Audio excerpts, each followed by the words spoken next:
It's stunning and has an intriguing relationship with the EU, so Cornwall's a great place for handsome broadcasters with a passion for politics. No, not me. Cornwall has its own way of looking at the world, and it's quite cussed and quite stroppy. And if you're going to find that kind of British characteristic of not liking being told what to do, you'll find it here. They really don't like it.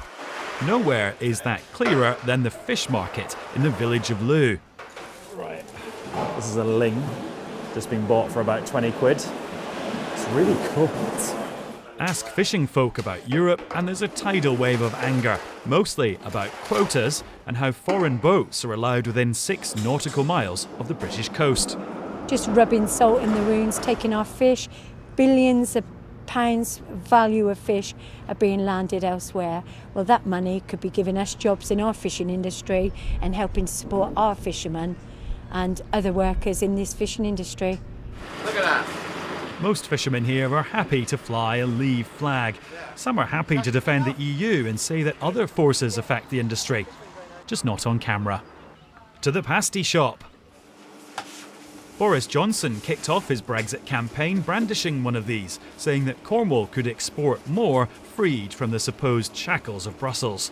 Yet the Cornish Pasty Association is for Remain because pasties are protected under EU law. It's left the owner here flummoxed. There's pros and cons on each side, so I'm still undecided. And pasties aren't really coming into that. They won't be for my final decision. They're part of it. If Cornwall sends loads of these to the EU, then the EU sends loads of money to Cornwall. More than €1.5 billion of regional funding has been spent in the county, some of it on the iconic Eden project. It's a charity, so is staying neutral. Its founder, anything but.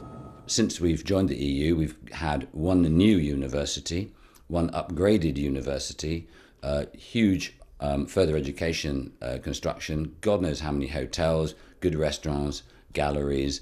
And the most important thing is that Cornwall has become a place where people come to make a career rather than to end one. Leavers reckon a future British government would still funnel money to the county.